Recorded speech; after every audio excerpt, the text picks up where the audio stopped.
Welcome to کتاب نگری YouTube channel. کتابوں کی نگری میں آپ تمام سامعین و حاضرین کو خوش آمدید۔ میں ہوں آپ کی میزبان یابندر سلیم، اور آج کتاب نگری لایا ہے آپ سب کے لیے آپ سب کی فیورٹ رائٹر ارم راحیل کے قلم سے نکلی دلوں کو چھو لینے والی تحریر راہی ساتھ چلتے ہیں۔ لیکن آج کی قسط شروع کرنے سے پہلے چینل کو کر لیجئے سبسکرائب، ویڈیو کو کیجئے لائک اور بیل آئیکن کو کلک کرنا نہ بھولیے گا۔ تاخیر کیے بغیر شروع کرتے ہیں آج کی قسط۔ قسط نمبر 13۔ دن رات اسی قسم کی سوچوں کا اثر تھا کہ وہ بیمار پڑ گئے۔ بخار میں پورا دن باہر نہ آئی تھی اور کسی نے بھی اس کے کمرے میں جھانکنے کی کوشش نہ کی۔ ملازم بھی اپنا کام کر جاتے، ان کی بلا سے جو ہوتا ہے انہیں کس بات کی پرواہ۔ وہ بمشکل اٹھی تھی، جسم میں جیسے جان نہیں تھی۔ وقت دیکھا تو رات کے 11 بج چکے تھے۔ وہ پورا دن یوں ہی بخار میں نیم غنودگی میں پڑی رہی۔ اب لگ رہا تھا پیٹ میں کوئی چیز کاٹ رہی ہے۔ بھوک شدید لگی تھی، جسم کو غذا کی ضرورت محسوس ہو رہی تھی، اور کمرے میں پانی بھی ختم ہو چکا تھا۔ اس نے ہمت پکڑی اور بڑی مشکل سے اپنے قدم مضبوطی سے زمین پر جمائے۔ آہستگی سے دروازہ کھول کر کچن کی جانب گئی۔ پورے گھر میں خاموشی تھی۔ کچن تک پہنچتے ہی وہ ہانپ چکی تھی۔ کرسی پر بیٹھ کر تھوڑی دیر حواس بحال کیے، پھر اٹھی اور فریج میں سے دودھ نکالا اور ٹھنڈا دودھ بغیر چینی ڈالے گھونٹ گھونٹ پینے لگی۔ دودھ کی ٹھنڈک نے اندر لگی آگ کو سکون دیا، جسم میں جیسے جان آئی تھی، اور ساتھ ہی اپنی حالت پر آنکھوں میں آنسو بھی۔ وہ ٹیبل پر سر رکھے رو پڑی۔ اس کا دل کر رہا تھا وہ لاہور اپنے گھر اڑ کر چلی جائے، جہاں امی ہیں، بابا ہیں، جہاں اس کے اپنے تھے۔ اس گھر میں کیا تھا اس کا؟ کچھ بھی نہیں۔ روتے ہوئے جانے کتنی دیر گزری تھی۔ تھک کر اس نے خود ہی آنسو صاف کیے، آہستہ سے ایک گلاس دودھ ختم کیا اور فرسٹ ایڈ باکس میں سے پیناڈول کی 2 گولیاں نکال کر پانی کے ساتھ نکلی۔ پانی کی بوتل، پیناڈول کا پتا اور کچھ بسکٹ کے پیکٹ لے کر واپس کمرے کی جانب گئی اور پنکھا بند کر کے لیٹی تھی۔ پورا جسم دکھ رہا تھا۔ لیٹے لیٹے جانے کا وہ نیند میں گئی تھی۔ صبح جب آنکھ کھلی، کمرے میں نیم اندھیرا تھا۔ وقت کا اندازہ نہ ہو پایا تھا۔ بخار کم لگ رہا تھا، لیکن کمزوری محسوس ہو رہی تھی۔ وہ اٹھی اور واش روم میں گئی، منہ ہاتھ دھویا، برش کیا۔ طبیعت میں کچھ بہتری محسوس ہوئی۔ واش روم سے آنے کے بعد اس نے کمرے کے پردے پیچھے کیے تو باہر بارش ہو رہی تھی۔ گھڑی دیکھی تو 11 بج رہے تھے۔ اس نے پردے پیچھے ہی رہنے دیے۔ بسکٹ کا پیکٹ پکڑا اور ٹیرس میں کھڑی ہو کر کھانے لگی۔ ہوا کے ساتھ بارش کی بوندیں اسے بھگونے لگیں۔ اسے اچھا لگا ٹھنڈی ہوا کے ساتھ بھیگنا، لیکن بارش میں نہیں گئی۔ اگر اور بیمار پڑ جاتی تو کس نے پوچھنا تھا؟ اس نے دل گرفتی سے سوچا تھا۔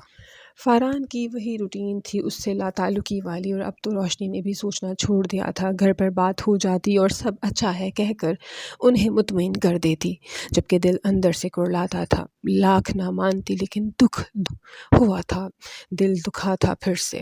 اس دن اس نے ڈاکٹر کے پاس جانے کا ارادہ کیا تھا۔ طبیعت سنبھل نہیں رہی تھی۔ ڈاکٹر پر جب گئی 5 بجے کا وقت تھا۔ فاران گھر نہیں تھا۔ ویسے بھی اس کی روٹین کا اب روشنی کو کچھ پتہ بھی نہیں تھا۔ اس کی 1 ڈیڑھ گھنٹے کے بعد واپسی ہوئی تھی۔ وہ ٹیکسی کروا کر گئی تھی۔ واپس آئی تو اور بھی مرجھا سی گئی تھی۔ وہ اندر گئی تو انڈر ڈرائنگ روم میں ضروا کی موم بیٹھی تھی۔ اس نے نہ سلام کیا نہ انہیں بلایا۔ وہ سیدھا اپنے کمرے میں جانے کے ارادے سے آگے بڑھی۔ تم کہاں گھومتی پھرتی ہو؟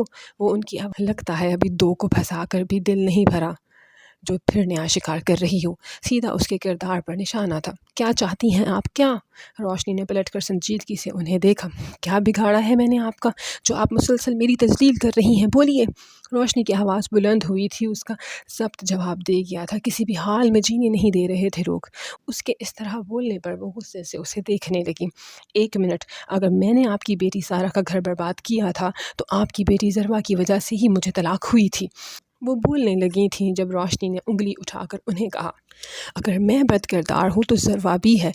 روشنی تلخ ہوئی۔ کمزوری کے باعث روشنی کا لہجہ اور جسم کانپ رہے تھے۔ خود کو میری بیٹی سے مت ملاؤ۔ کہاں وہ اور کہاں تم؟ وہ غصے سے بولی تھی۔ کیوں نہ ملاؤں؟ آپ کی بیٹی نے مجھے طلاق دلوائی تھی، جبکہ میں نے سارہ کو طلاق نہیں دلوائی تھی۔ میں نے خود فرید سے رشتہ ختم کیا تھا۔ وہ چبا چبا کر بولی۔ انسان تھی وہ بھی، لیکن دوسرے شاید اسے انسان نہیں سمجھ رہے تھے۔ تو اگر میں گھٹیا اور بد کردار تو ضروا بھی گھٹیا۔ اور اس سے پہلے وہ بات پوری کرتی، فرحان نے اسے جھٹکے سے اپنی طرف کر کے تھپڑ مارا تھا۔ ایک لفظ نہیں، میں اب سروا کے بارے میں تمہاری زبان سے ایک لفظ نہ سنوں بس۔ یہ روشنی کے لیے شدید جھٹکا تھا۔ وہ چہرے پر ہاتھ رکھے ساکت تھی، ہاتھ میں پکڑا ہینڈ بیگ اور دوسری چیزیں نیچے گر چکی تھیں۔ تذلیل کا احساس شدید تھا۔ بے یقینی سے فاران کو دیکھ رہی جو ضبط کی جانے کن منزلوں پر کھڑا تھا اسے غصے سے دیکھ رہا تھا۔ تم میں اور ذروا میں کوئی میل نہیں ہے، تم کبھی اس کے جیسے نہیں ہو سکتی، کبھی نہیں۔ یہ گھر ذروا کا ہے، اس گھر کی ہر چیز اس کی ہے، مجھ سمیت۔ آخر میں وہ اپنے سینے پر ہاتھ رکھ کر اس کی آنکھوں میں دیکھتا بولا تھا، اور میں بالکل برداشت نہیں کروں گا کہ تم میرے گھر آئے مہمان کے ساتھ یہ سلوک کرو۔ تم ابھی کے ابھی ان سے معافی مانگو گی۔ فاران نے جھٹکے سے اس کا بازو پکڑ کر اسے ذروا کی موم کی طرف دھکیلا تھا۔ اس نے سنبھلنے کے لیے صوفہ پکڑا تھا۔ وہ سوچ رہی تھی اتنے سالوں پہلے جب سارا نے اس کی تذلیل کی تھی تب زیادہ دکھ ہوا تھا یا اب؟ چھوڑو بیٹا، جب تربیت ہی اچھی نہ ہو تو انسان کچھ نہیں کر سکتا، وہ افسوس سے کہتی فرحان کی جانب بڑھی، اور روشنی نے بے یقینی سے انہیں دیکھا۔ اس کے ماں باپ کو کتنے آرام سے وہ گندا کر رہی تھی اور فرحان خاموش تھا۔ آئی ایم سوری، میں شرمندہ ہوں، وہ سرسراتے ہوئے لہجے میں بامشکل بولی تھی، صرف اس لیے کہ وہ یہ نہ سوچیں کہ اس کے والدین نے اس کی اچھی تربیت نہیں کی تھی، جبکہ اس سے ان کی سوچ بدلنے والی نہیں تھی۔ چیزیں اٹھائے بغیر آنکھوں میں آئے پانی کو صاف کرتے ہوئے اپنے کمرے کی جانب بڑھی۔ اندر جا کر اس نے دروازہ بند کیا اور دروازے سے ہی ٹیک لگا کر بیٹھ گئی۔ آنسو نکل ہی آ رہے تھے۔ وہ رونا نہیں چاہتی تھی لیکن سسکیاں لبوں پر آ رہی تھیں، اور آخر ضبط کرتے کرتے بھی سسکیاں بے قابو ہوئی تھیں۔ وہ وہیں سر پکڑ کر کھل کر رونے لگی تھی، اپنی قسمت پر، اپنی تذلیل پر، اور شاید فاران پر۔ جانے کب تک روتی رہی اور رو رو کر خود چپ کر گئی۔ اب یوں ہی وہیں دروازے کے پاس لیٹی تھی۔ کچھ دیر بعد وہ اٹھی، موبائل کی تلاش میں نظریں ادھر ادھر کی، سر درد سے پھٹا جا رہا تھا، آنکھیں رو رو کر سوج چکی تھیں۔ اسے یاد آیا موبائل بیگ میں تھا اور بیگ باہر گرا تھا۔ وہ تیزی سے باہر گئی اور بیگ کو دیکھنے کے لیے نظریں دوڑائیں۔ وہ صوفے پر پڑا نظر آیا۔ اس نے وہیں بیٹھے بیٹھے موبائل نکال کر آن کیا اور چاچو کا نمبر ڈائل کیا۔ اسے اس وقت کسی بات کی پرواہ بالکل نہیں ہوئی کہ یہ بات کیا رنگ لائے گی۔ اسے صرف بات کرنی تھی۔ وہ اس وقت کچھ سوچنا نہیں چاہتی تھی، کچھ سمجھنا نہیں چاہتی تھی۔ اس وقت وہ صرف سہارا چاہتی تھی، نہیں تو اس کا دل پھٹ جانا تھا۔ ہیلو، چاچو فون اٹھا چکے تھے اور ان کی آواز پر روشنی کی آنکھیں پھر آنسوؤں سے بھری تھی۔ اس نے بولنا چاہا لیکن آواز گلے میں ہی دم توڑ گئی۔ ہیلو، روشنی؟ روشنی، کیا ہوا ہے؟ وہ اب کے پریشان ہوئے تھے۔ چاچو، وہ بمشکل اتنا ہی بولی اور سسک اٹھی۔ روشنی، بتاؤ کیا بات ہے، کیوں رو رہی ہو؟ چاچو، مجھے لے جائیں یہاں سے، مجھے نہیں رہنا یہاں، وہ کہتے ہوئے بری طرح رو پڑی تھی۔ روشنی، روشنی کیا ہوا ہے، اس طرح کیوں کہہ رہی ہو؟ روشنی کے انداز پر ان کا دل ڈوبا تھا۔ ہیلو، بولو تو صحیح، روشنی بات کرو، کیوں رو رہی ہو؟ وہ بولتے جا رہے تھے اور روشنی سسکیوں سے روتی جا رہی تھی۔ ہیلو، جانے کب تک ایسے چلتا کہ فرحان نے اس کے ہاتھ سے موبائل کھینچا تھا۔ جی ماموں، نہیں کوئی بات نہیں ہے، ارے کچھ نہیں، بس کافی دن ہو گئے اداس ہو رہی ہے اس وجہ سے، کوئی اور بات نہیں ہے، جی بالکل ٹھیک ہے۔ فون بند کر کے اس نے اس کے قریب صوفے پر اچھالا اور اسے بازو سے پکڑ کر کھڑا کیا۔ تم مجھے مزید غصہ دلا رہی ہو، سمجھی؟ وہ چلایا تھا۔ اس کے چلانے پر روشنی نے دونوں ہاتھ اپنے چہرے پر رکھ کر چہرہ چھپایا تھا، مبادن وہ پھر ہاتھ نہ اٹھا لے، یہ ایک فطری امر تھا۔ وہ دونوں ہاتھوں سے چہرہ چھپائے بری طرح رو رہی تھی۔ تم میری زندگی کی سب سے بڑی غلطی ہو، سب سے بڑی، اس نے نفرت سے کہتے ہوئے روشنی کو دھکا دے کر چھوڑا تھا۔ وہ لڑکھڑا کر صوفے پر گری تھی۔ وہ پلٹا اور باہر کی جانب بڑھا تھا۔ روشنی اونچی آواز میں رونے لگی تھی اور وہیں روتے روتے کب وہ تھک کر سوئی اسے پتہ نہ چلا۔ اٹھی تو چہرہ رونے سے مزید سوج چکا تھا، آنکھیں اور سر درد سے پھٹ رہے تھے۔ کچھ لمحے وہ یوں ہی رہی، پھر اٹھی اور کمرے میں جا کر منہ ہاتھ دھوئے، کپڑے بدلے، کچن میں گئی۔ پیٹ میں عجیب سی گرہیں پڑ رہی تھی، بھوک برداشت سے باہر ہو رہی تھی۔ اگلا دن چڑھ چکا تھا۔ رات اس نے صوفے پر ہی بے سود انداز میں گزاری تھی۔ فریج میں سے بریڈ کے ساتھ دودھ لیا اور وہیں بیٹھ کر آہستہ آہستہ کھانے لگی۔ اسی وقت کک اندر کچن میں آیا تھا۔ میم، آپ کے لیے ناشتہ بناؤں؟ روشنی انسنی کر کے ایسے ہی رہی جیسے اکیلی بیٹھی تھی۔ کک نے کچھ دیر انتظار کیا، پھر فرحان کے لیے ناشتہ بنانے لگ گیا۔ جلدی لاؤ ناشتہ، مجھے لیٹ ہو رہا ہے۔ تھوڑی دیر بعد اسے ڈائننگ ٹیبل پر فرحان کی آواز آئی، تحکم بھرا لہجہ۔ روشنی نے دودھ کا آخری گھونٹ پیا اور سطح چہرے کے ساتھ کچن سے باہر نکلی۔ وہ باہر نکلی تو فرحان کی نظر بھی اس پر پڑی تھی۔ وہ اس کے سامنے سے چلتی ہوئی اس کے پیچھے کی طرف غائب ہوئی تھی اور فرحان اپنی نظریں نہ ہٹا پایا تھا۔ تھوڑی دیر بعد اس کے کمرے کا دروازہ بند ہونے کی آواز آئی۔ روشنی کی حالت بالکل بھی نظر انداز کرنے والی نہیں تھی۔ ایسا لگ رہا تھا جانے کتنے دنوں کی بیمار تھی۔ دل کونے میں فرحان کو فکر مندی ہوئی، اگر اسے کچھ ہو گیا تو سامنے رکھے گئے تازہ ناشتے پر نظر ڈالے بغیر وہ اٹھا تھا اور روشنی کے کمرے کی جانب بڑھا تھا۔ ہینڈل پر ہاتھ رکھا تو وہ کھل گیا، اسے کمرے میں روشنی کہیں نظر نہ آئی۔ اسی وقت باتھ روم کا دروازہ کھلا، وہ نڈھال سی باہر آئی اور فاران کو کھڑے دیکھ کر کسی بھی قسم کا تاثر دیے بغیر بیڈ پر بیٹھ گئی۔ اس کی ٹانگیں کانپ رہی تھیں۔ چلو تمہیں ڈاکٹر کے پاس لے چلوں۔ وہ اس کی پشت پر نظر جمائے بولا، شکریہ، میں دوائی لے چکی ہوں۔ روشنی کا لہجہ سرد اور سپاٹ تھا۔ وہ کہہ کر ٹیبل پہ پڑے جگ میں سے پانی گلاس میں ڈال کر گھونٹ گھونٹ پینے لگی۔ اس کے ہاتھوں کی کپکپاہٹ فاران دیکھ چکا تھا۔ وہ خاموشی سے پلٹ گیا۔ میم ناشتہ کس وقت کرتی ہیں؟ اس نے جا کر کچن میں کھڑے کک سے پوچھا۔ پتہ نہیں سر۔ دوپہر کا کھانا؟ معلوم نہیں سر، میں تو بنا کر رکھ جاتا ہوں۔ اور ڈنر؟ اس کے پوچھنے پر اب کک خاموش ہو چکا تھا۔ سر میم زیادہ تر کمرے میں ہی رہتی ہیں، بہت کم باہر آتی ہیں۔ اب تو کتنے دن ہو گئے، مجھے یہی لگا شاید وہ گھر پر بھی نہیں ہے۔ ٹھیک ہے، تم اپنا کام کرو۔ وہ تفصیل میں بول کر خاموش ہوا تو فاران اسے کہتا کچن سے نکلا تھا اور خود بھی ناشتہ کیے بغیر آفس کو نکلا۔ اس پر جھنجھلاہٹ سوار ہو چکی تھی۔ اگلے دن سنڈے تھا۔ فاران بھی لیٹ اٹھا تھا۔ موسم اچھا ہو رہا تھا، بادل چھائے تھے اور ہوا چل رہی تھی۔ وہ لان میں ہی بیٹھا تھا جب ٹیکسی آ کر رکی تھی اور بیل بجی تھی۔ وہ بھی گیٹ کی طرف متوجہ ہوا اور اس وقت حیران رہ گیا جب زاہدہ بیگم اور سکندر صاحب اندر آئے تھے۔ کیسے ہو صاحبزادے؟ سکندر اس کی حیرانگی بھری شکل دیکھ کر بولے۔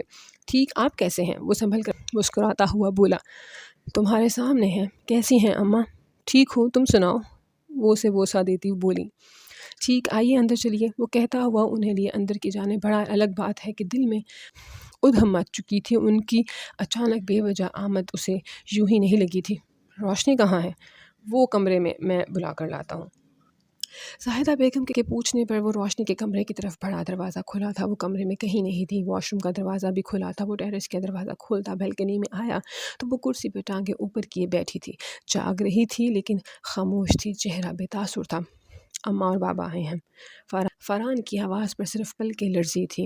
پوزیشن میں کوئی فرق نہ آیا۔ فاران نے کچھ لمحے انتظار کیا، پھر واپس پلٹ آیا اور کچھ دیر بعد وہ باہر آئی تو کپڑے بدلنے کے باوجود چہرہ مرجھایا ہوا تھا۔ کیا ہوا اسے؟ زاہدہ بیگم اسے دیکھ کر حیران ہوئیں۔ انہوں نے فاران کی طرف دیکھا۔ بس کچھ دن بیمار رہی ہے اور کھاتی پیتی بھی نہیں ہے ٹائم سے۔ سکندر صاحب بھی فاران کو دیکھ رہے تھے۔ لیکن دیکھو کتنی کمزور ہو گئی ہے، تمہیں خیال رکھنا چاہیے تھا۔ اماں اب میں منہ میں ڈالنے سے تو رہا، اپنی کیئر خود کرنی پڑتی ہے۔ مدعا خود پر آتا دیکھ کر وہ بھی نہ رہ سکا، جبکہ اماں فاران کے ایسے بولنے پر فاران کو شاکی نظروں سے دیکھنے لگی تھی۔ روشنی چپ بیٹھی تھی۔ اچھا، آپ ناشتہ کریں گے یا لنچ تیار کرواؤں؟ وہ بات پلٹتا بولا، بیٹا تھوڑی دیر بعد کھانا ہی کھا لیں گے، ابھی چائے بنوا لو۔ بابا کے کہنے پر وہ اٹھا اور کچن میں گیا۔ روشنی صاحبہ تو مہارانی بنی بیٹھی تھی۔ میں جاتی ہوں کچن میں۔ نہیں بیٹا، کوئی بات نہیں، خود لے آئے گا۔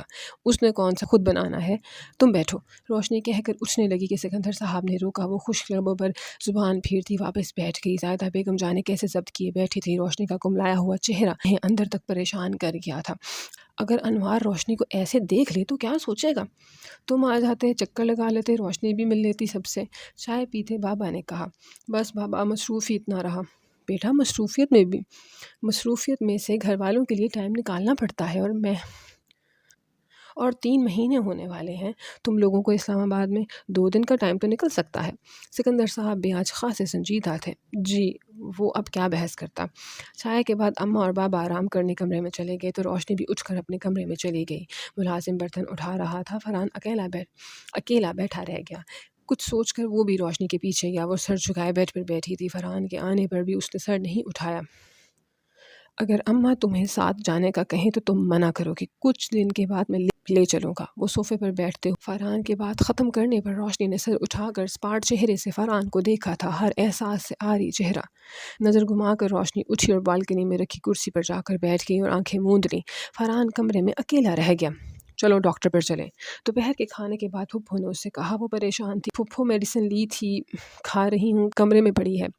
کیا کہہ رہی تھی ڈاکٹر؟ کچھ نہیں، بس یہی کہا کہ میڈیسن ٹائم سے کھانا ہے، وہ آہستگی سے بتا رہی تھی۔ فرحان کے ساتھ گئی تھی؟ ان کے پوچھنے پر وہ خاموش رہی، جبکہ زاہدہ بیگم فرحان کو دیکھنے لگی اور فرحان کو سمجھ نہیں آیا جھوٹ بولے یا سچ، دونوں صورتوں میں ہی پھنسنا اس نے ہی تھا۔ آخر وہ خاموش ہی رہا۔ ایسا کرو، تم پیکنگ کر لینا، ہمارے ساتھ چلو۔ جی، روشنی نے سر ہلایا اور فرحان کو غصہ آیا، یعنی اس کی بات کی کوئی اہمیت ہی نہیں۔ اماں، ہم آئیں گے کچھ دنوں بعد۔ آ جانا تم، روشنی ساتھ جا رہی ہے، جب آؤ گے پھر اسے واپس لے آنا۔ انہوں نے حتمی انداز میں کہا تو وہ لب پیچھے خاموش ہوا۔ تمہیں کچھ کہا تھا میں۔ رات کو جب اماں بابا کمرے میں سونے کے لیے گئے، روشنی بھی اٹھ کر کمرے میں آ گئی تو فرحان روشنی کے پیچھے آیا تھا۔ اماں اور بابا کے خیال سے ہی ویسے تو وہ اوپر بیڈ روم میں سو رہا تھا۔ فرحان نے اس کا بازو سختی سے پکڑا تھا۔ روشنی نے نفرت سے اسے دیکھا۔ میں آپ کی پابند نہیں ہوں۔ روشنی نے جھٹکے سے اپنا بازو اس کی گرفت سے چھڑوایا تھا۔ اور آئندہ مجھے ہاتھ لگا کوشش بھی مت کرنا۔ وہ اس کی آنکھوں میں آنکھیں ڈالے سرد لہجے سے بولی اور اس کے پاس سے ہٹ کر الماری کھولنے لگی۔ فرحان اس کے انداز پر کچھ پل تو وہیں جمع تھا۔ وہ سفری بیگ نکال کر اپنی چیزیں نکالنے لگی۔ فرحان غصے سے پلٹا تھا اور اسے بازو سے پکڑ کر الماری کے ساتھ لگایا اور زوردار آواز سے الماری کا دروازہ بند کیا تھا۔ وہ جھٹکے سے الماری سے لگی تھی۔ آج پہلی اور آخری مرتبہ اس انداز میں بات کی ہے تم نے۔ آئندہ ایسے بکواس کی تو جان نکال لوں گا۔ وہ اس کا چہرہ اپنی ہتھیلی کے زور سے دباتا ہوا بھڑکا تھا۔ اپنی اوقات مت بھولو۔ اس کی بات پر روشنی کی آنکھیں آنسوؤں سے بھری تھی۔ اچھی طرح جان گئی ہوں اپنی اوقات، وہ آنسوؤں کو ضبط کرتے ہوئے بولی۔ تو یہ بھی جان لو کہ اگر تم گئی تو یہ تمہاری بھول ہوگی کہ میں تمہیں لینے آؤں گا۔ اس کی بات پر فرحان نے جھٹکے سے اس کا چہرہ چھوڑتے ہوئے کہا۔ اس کا چہرہ الماری سے لگتے لگتے بچا۔ تو اب سوچ سمجھ کر جانو، اور یہ بات مذاق بالکل بھی نہیں ہے۔ بالکل بھی نہیں۔ روشنی آگے سے بولنا چاہتی تھی، اسے جواب دینا چاہتی تھی، لیکن اتنی کمزور ہوئی کہ بس دونوں ہاتھوں میں چہرہ چھپا کر ہچکیوں سے رونے لگی۔ فرحان ماتھے پر بل ڈالے اس کے لرزتے جسم کو دیکھنے لگا۔ اسے بری طرح روتے دیکھ فرحان کا دل ایک لمحے کو مدھم ہوا۔ غصے اور بے بسی کی ملی جلی کیفیت سے جھنجھلا کر وہ باہر نکلا تھا۔ جانے کتنی دیر سڑکوں پر گاڑی چلاتا رہا، لیکن روتی ہوئی روشنی ذہن کے پردے پر چپکی ہوئی تھی۔ تنگ آ کر خالی سڑک پر بڑی تیزی سے اس نے یو ٹرن لیا تھا۔ رات کی خاموشی میں ٹائر چرچرانے کی آواز گونجی تھی۔ اسپیڈ بڑھاتے ہوئے اس نے گاڑی گھر کے راستے پہ ڈالی تھی۔ گھر داخل ہوا تو قدم اوپر اپنے کمرے میں جانے کی بجائے روشنی کے کمرے کی طرف بڑھے تھے۔ دروازہ کھولا تو کمرے میں ہر چیز ویسی تھی جیسے چھوڑ کر گیا تھا۔ بیڈ پر پڑا بیگ کے پاس بکھرے کپڑے اور الماری سے ٹیک لگائے گھٹنوں کے گرد بازو لپیٹ کر اس میں منہ چھپائے روشنی۔ فرحان نے آہستگی سے دروازہ بند کیا اور بیگ اٹھا کر صوفے پر رکھا۔ پھر کپڑے بھی رکھنے کے بعد مڑ کر روشنی کو دیکھا، جس کی حالت میں کوئی تبدیلی نہیں آئی تھی۔ پلٹ کر جیب سے موبائل اور چابیاں نکال کر سائڈ ٹیبل پر رکھے۔ کمرے میں اے سی کی ٹھنڈک تھی۔ وہ چلتا ہوا الماری کے پاس جا کر اس کے برابر بیٹھ گیا، ٹانگیں سیدھی کر کے ایک دوسرے کے اوپر رکھی۔ میں ایسا نہیں ہوں بالکل بھی۔ جانے کیوں غصہ اور جھنجھلاہٹ میں ایسے ہو رہا ہوں، مجھے خود سمجھ نہیں آ رہی۔ فرحان کی بے بس سی آواز کمرے میں گونجی۔ سوری روشنی، اس نے کہتے ہوئے روشنی کے سر پر ہاتھ رکھا اور آہستگی سے بالوں میں انگلیاں چلانے لگا۔ روشنی ذرا نہ ہلی۔ فرحان نے ہاتھ بڑھایا، اس کے کندھے پر رکھا اور زور لگا کر پیچھے کی طرف کھینچا تو وہ اس کے پہلو سے لگ گئی۔ چہرہ ابھی تک چھپا ہوا تھا۔ فرحان نے دونوں بازوؤں کا دائرہ بنا کر اس کے گرد حصار باندھا۔ وہ اور قریب ہو گئی۔ فرحان نے آگے ہو کر اس کا چہرہ دیکھنا چاہا، لیکن وہ دوسری سمت کر گئی۔ گہری سانس لے کر فرحان نے اس کی پشت پر پیشانی ٹکائی۔ کافی دیر بعد تھک کر روشنی نے ٹانگیں سیدھی کی اور دوپٹے سے چہرہ صاف کرنے لگی۔ رو رو کر چہرہ مزید بگڑ گیا تھا۔ فرحان کے انداز سے اس کے اندر کوئی ہلچل نہ ہوئی تھی، بس ایک خاموشی تھی جو اس کے اندر اور باہر تھی، جیسے اب کوئی بھی بات، کوئی بھی عمل، کسی بھی انداز سے کچھ فرق نہ پڑتا ہو، جیسے سب بے معنی سا ہو گیا تھا۔ اتنے دن کی ذہنی اور جسمانی اذیت نے جیسے اس کو اندر سے ختم کر دیا تھا کہ اب ہر احساس، کسی بھی قسم کی چاہت موقوف ہو چکی تھی، اور دل، اس کی تو پوچھو ہی مت۔ وہ اب کہ ٹوٹا نہیں تھا، مر گیا تھا۔ اور ٹوٹی ہوئی چیزیں تو جڑ جاتی ہیں، لیکن مر کر زندہ کوئی نہیں ہوتا۔ مرے ہوا کو دوبارہ زندہ کرنے کے لیے معجزے کا انتظار کرنا پڑتا ہے، اور پھر کتنا وقت، کتنا انتظار، کہ قدرت کب مہربان ہو یہ کون جانتا تھا۔ فرحان محسوس کر چکا تھا وہ چہرہ اٹھا چکی ہے اور خاموشی سے بیٹھی ہے۔ اس نے پہلے اس کی گردن پر لب رکھے، پھر گال پر بوسہ دیا اور پرجوش سی گرفت تنگ کی، یہ جانے بغیر کہ یہ حربے اب بالکل بیکار تھے، اتنے ہی بے وقت جتنا روشنی نے اس عرصے میں خود کو محسوس کیا تھا۔ جی تو سامعین و حاضرین، کیسی لگی آپ کو آج کی قسط؟ امید کرتی ہوں آپ کو پسند آئی ہوگی۔ اپنی رائے سے ہمیں کمنٹ سیکشن میں ضرور آگاہ کیجیے گا۔ اگلی قسط تک کے لیے اپنا خیال رکھیے۔ اللہ حافظ۔